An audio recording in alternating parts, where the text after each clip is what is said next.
The Dorje, or diamond scepter, is a Tibetan spiritual ritual implement of great beauty and utility. The Dorje is an artistic archetypal representation of the ultimate spiritual dynamic, functioning as an active meditative component, a form energy transceiver. Dorje and its corresponding Sanskrit term Vajra generally translate as thunderbolt or diamond. This symbolically represents the irresistible force of the thunderbolt and the indestructible qualities of the diamond. The Dorje has archaic roots in the thunderbolt of Indra, the Hindu Jupiter. The form of the Dorje as a scepter or a weapon appears to have its origin in a single or double trident, which arose as a symbol of the thunderbolt in many ancient civilizations. Parallels have been suggested with the Teutonic god Thor's meteoric hammer, as well as the thunderbolt scepters of Zeus and Jupiter. The ancient Rig Veda identifies Indra's Vajra as a notched metal club with 1,000 prongs. Further ancient sources identify the Vajra as having open prongs, unlike the Buddhist Dorje, which has closed prongs. According to legend, Buddha took the Vajra weapon from Indra and forced its wrathful open prongs together, thus forming the peaceful Buddhist scepter with closed ends, absorbing and sealing within the unbreakable and indestructible power of the thunderbolt. The Vajra is the quintessential symbol of Vajrayana Buddhism, which derives its name from the Vajra itself. This is the supreme path of Buddhism, the thunderbolt or diamond wisdom. The true meaning of the Vajra, or Dorje, is far more comprehensive than merely being a thunderbolt scepter weapon of some local god. The Dorje represents the highest spiritual power, that which is irresistible, invincible, indestructible, and inexhaustible, free from conflicting emotions. In Tibetan, Do means stone and Urji means master, and the master stone is considered to be the diamond for its nobility, purity, clarity, and ultimate hardness.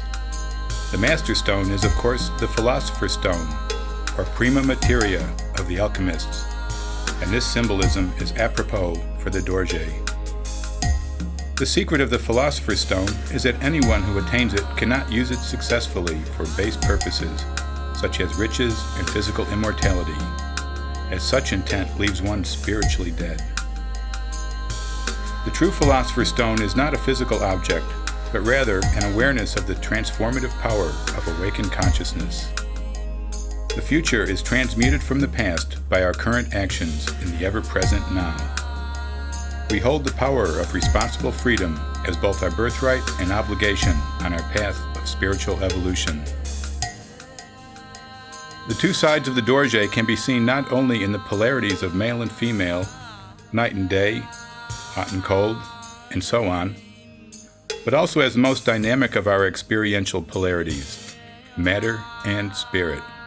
And matter and spirit are reconciled in the thunderbolt of awareness, where we become the undifferentiated singularity of enlightenment and perceive all as one, subjective and objective, united as a fundamental awareness.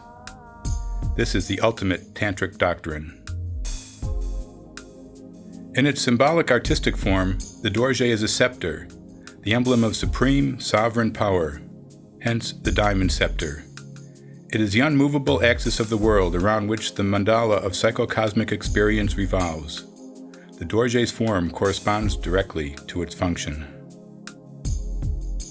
The Dorje is an archetype of universal polarities, as two mirror image mandala heads emanate from the central point.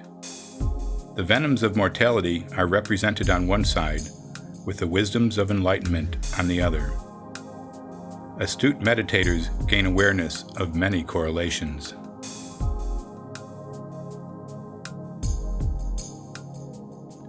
There are three stages of the Dorje: Bindu, Lotus, and Mandala, representing spirit, mind, and body, respectively. The central sphere is the Bindu, or seed of the mandala, which creates the universe. As the universe emerges from the unmanifest state, it forms into the minuscule point of the Bindu, where undifferentiated unity splits into duality, and our paths to awakening in the mandala begin. From the unity of the focal bindu seed spring two opposing 8-petaled lotus blossoms, representing the dualistic nature of manifest reality as perceived consciously. The symbolism of the lotus is as the meditation seat of the enlightened. From each lotus blossom emerge 5 rays of power, which converge at a higher point on each side. Dynamic archetypal polarities are represented by the 2 sides of the Dorje. On one side is this spatial realm we inhabit as physically incarnate humans.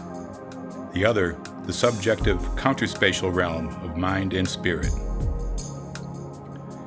There are also Dorjes with 9 rays on each end, the 4 primary and 4 intermediate cosmic directions around the world axis. These 9 can also represent the Buddha and his 8-fold path, or the 9 vehicles or stages of the Nyingma, or Tibetan Old School Buddhist tradition. The 5-rayed Dorje contains the core archetype of the holy mountain Meru, surrounded by the 4 quarters of the universe. From end on, these 5 rays can be seen as the Vajrayana mandala of the Dahani or meditation Buddhas. It consists of 4 stages around a central stage, the central stage being the expression of the quintessence in its Dahani Buddha form. The 4 surrounding stages, the remaining Dahani Buddhas, can be seen in many ways: the 4 phases of the day, 4 directions, 4 seasons, 4 ancient elements, 4 states of matter, 4 ethers. This fundamental quadrature structure pervades as a divine metric of our experiential earth existence, and the mandala is the map. These Dahanis are not sentient beings who have attained Buddhahood. These Buddhas are projections of the highest potential of that which exists within each of us, the principle of enlightenment, spiritually differentiated into our total being. This is not about attaining enlightenment. This is about maintaining those moments of enlightenment we all have at times. The Buddha nature lies within. We are already awake, our natural state of being.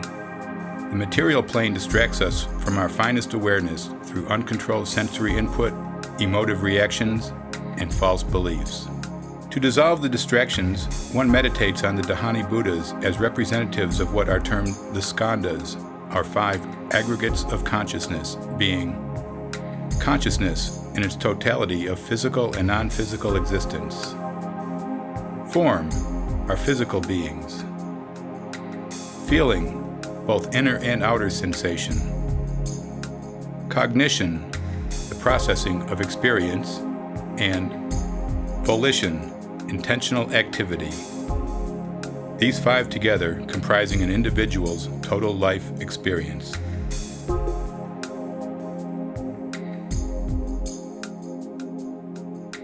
The central Dahani Buddha is Vairochana, the skandha of total consciousness, both encompassing and emanating the 4 Dahani quadrants of the outer circle. Here we find the wisdom of the universal law. Vairochana's symbol is the wheel, the setting into motion, the great wheel of life, which allows the transformation of ignorance into absolute awareness. The wheel of life contains 6 realms, 3 of the upper world, representing illusions of happiness, and 3 of the lower world, representing illusions of misery. These can be related to the 6 bardos or intermediate stages we pass through, 3 in life and 3 in death. The first quadrant is blue, as the sky at dawn. The Buddha is Akshobhya, the unmovable, our physical form in the objective world unfolding from total consciousness. Here we find the mirror-like wisdom, teaching non-attached awareness of the manifest world as a reflection of the interior, the gateway of the subjective and objective. As a mirror reflects equally and dispassionately all before it, so the mirror-like wisdom transforms anger into non-reactive observation of all that is. The color blue is mirror-like as the surface of a calm lake reflects sky and terrain. Akshobhya's symbol is a Dorje, with its 2 poles mirroring each other as the subjective and objective poles of reality non-reactively mirror each other in the clear state of enlightenment. The second quadrant is yellow, as the overhead sun at noon. The Buddha is Ratnasambhava, the gift-giving jewel, the skanda of perception, representing the outer and inner sensations felt by our being, the gift of experience. Ratnasambhava lights all around us evenly in the wisdom of equality, transforming pride into saneness. We experience that all beings are equal before the pure light of spirit, just as the sun shines equally on rich and poor, good and bad. Ratnasambhava's symbol is the jewel, whose radiance dissolves the boundaries of self. The third quadrant is red, as the warm setting sun after a fine day. The Buddha is Amitabha, the compassionate one. The skanda is cognition, our processing of the perceptions gained through our physical form. Amitabha teaches us the wisdom of distinguishing inner vision. It is the realm of love and compassion, the Western paradise of bliss of the devotional Pure Land Buddhist sects.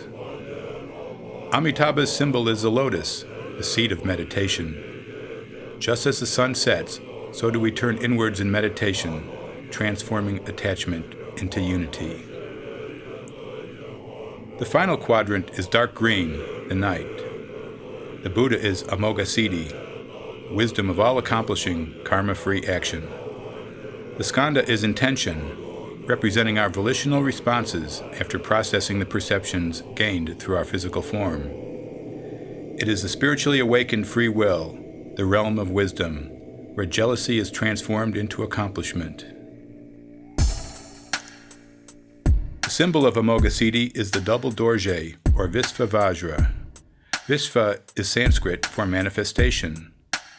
It symbolizes enlightenment in action, the conclusion of the practical achievements of the previous dhanis, the mandala perfected. The four heads representing the dhanis of the four cosmic directions as a perfected spiritual organ. Here, one is in the Tao, going with the flow. Before the beginning was void. As the four directions formed in the impulse of creation, from them subtle winds began to flow, filling the void. After countless aeons of time, these magic winds formed into an immutable substance that formed the double Dorje, the foundation of the physical universe.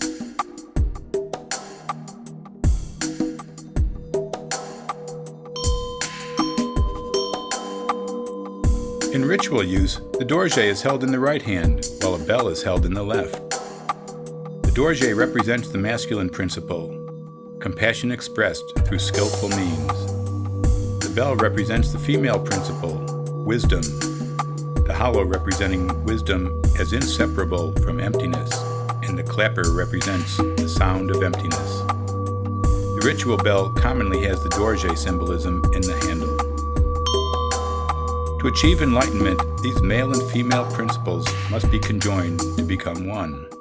The bell symbolizing the body, the Dorje the mind. The Dorje can also be placed in front of the meditator so that one may optically absorb its artistically functional structure into their being, whilst traveling a meditative path through its inherent correspondences. There is a higher form energy emanating from the Dorje due to its archetypal structure, as understood in the Western esoteric science of radionics. These exercises must be experienced directly. Words alone cannot express the awakening of archetypes, as any visual or musical artist will testify.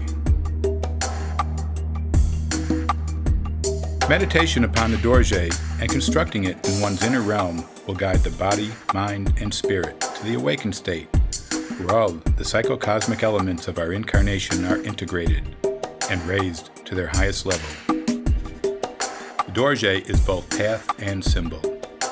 It is an exquisitely curious artistic design that may be appreciated even if one is only at the preliminary stages requisite for the esoteric exploration of its utility. To begin meditation upon the Dorje, one will attempt to grasp its symbolism and structure and initiate the correlation of their worldly awareness components to the archetypal structure. This progressively becomes easier and more intuitive. The Dorje becomes an active inner spiritual map of the universe, with which one may attain the highest levels of awareness whilst keeping grounded in their daily life. Samsara becomes nirvana. Consciousness transforms from mortal to immortal, and one perceives the infinite in the finite. The Philosopher's Stone is attained. Heart and mind function harmoniously together as a singular, responsive, non-reactive awareness. An archetype which provides life and growth engenders a fruitful philosophical pathway. Building a Dorje in the imagination as an organ of cognition is one of the greatest and simplest of spiritual practices. Beyond intellect, it is the pure beauty of spiritual freedom, which can only be grasped through uplifting actions in art, music, and life.